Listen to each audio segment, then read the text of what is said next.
Is college stressful? Does seeing the dogs in training make you a bit happier? Do you have anxiety or depression? And does seeing or petting your personal pets make you feel calmer? I know I can say yes to all of those questions. That is why I have an emotional support animal. You may ask, what is an emotional support animal? Because they are different than service animals.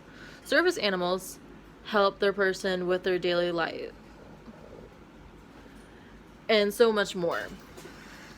An emotional support animal helps their person with anxiety, depression, and even stress. I haven't a problem with the emotional support world. From personal experience, it took me 3 to 4 months to get my two ferrets to be considered emotional support animals and be allowed on campus. It took me almost a whole year to get the right information needed to have an emotional support animal. I think emotional support animals should be more acceptable in a college setting. You often don't hear about emotional support animals. Some people even consider them as normal pets because they don't need any sort of special training to be considered emotional support animals like service animals. Because they're but in a college setting, you have to talk to a doctor and a vet to have an emotional support animal. In the housing world, even those with no pet policy must allow residents to have a service animal or emotional support animal that provides assistance for a person's specific needs or disability under the Federal Fair Housing Act. While the U.S. Department of Housing and Urban Development does not require animals to be credentialed, a housing provider may request documentation for the need of an emotional support animal from a doctor.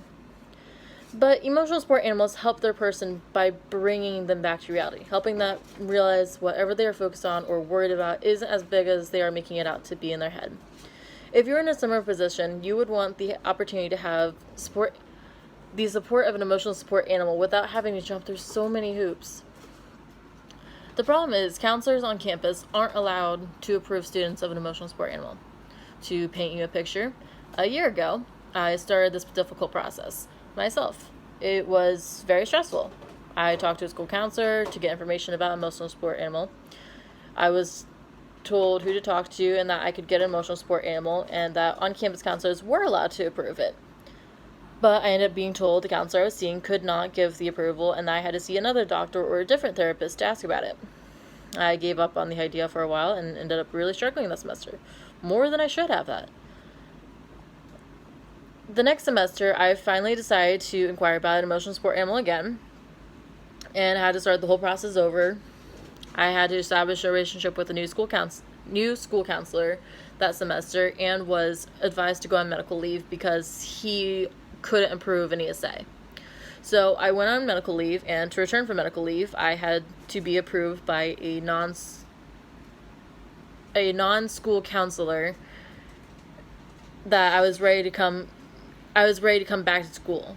When I met with this counselor, we talked about the benefits of an ESA and decided it would be beneficial for my mental health. I again started the process of getting an emotional support animal, which alone took time to get a hold of who I needed to talk to at school. And then my counselor had to give a diagnosis, fill out multiple forms, and explain how we were going to continue meeting as the semester progressed. I had many forms on my end that all asked the same questions that had to be filled out and sent in before I could get the forms the vet needed. Then the form given to the vet listed only shots cats and dogs need, but didn't say if physical was only needed for smaller animals. That became a big back and forth issue between the vet and the school, and by then I was ready to give up on the whole thing because the process is stressful. Those with emotional support needs shouldn't be subjected to such uncertainty that comes with the back and forth confusion. The steps to the process should be made more clear so those with emotional needs can get the support they need without feeling like giving up, because that defeats the whole purpose.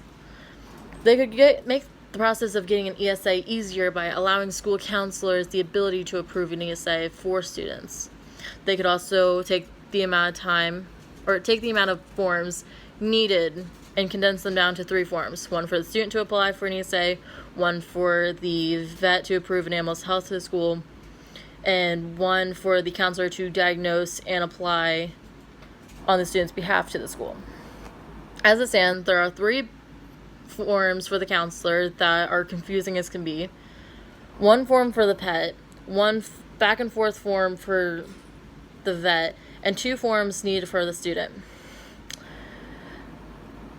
A study has shown that playing with dogs has decreased students' stress and made them feel more energetic and happier. The study used 246 students of both genders for their sample group. The researchers first had them fill out questionnaires on their moods and levels of stress before they play with the therapy dogs.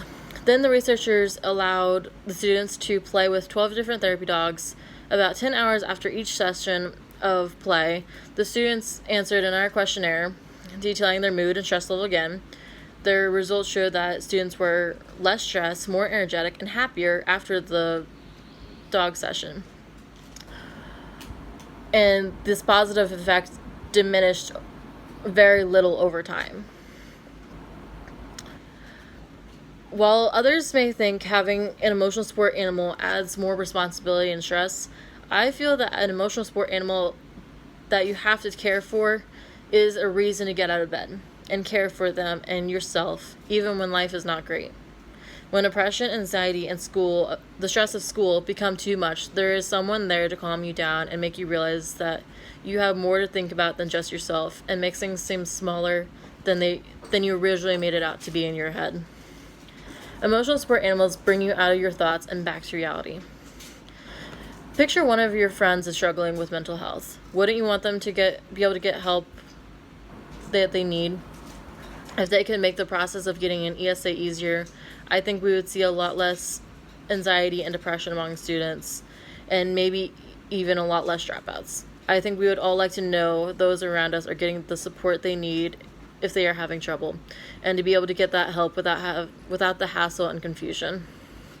If things don't change, we will likely see college students struggling and not getting the help they might desperately need. As you can see, this has become a problem for some students like myself. If the way we go about this process is not changed, we could see a lack of support for the future students to come who may also be struggling with their daily lives as well, and all students deserve the support because life is hard enough.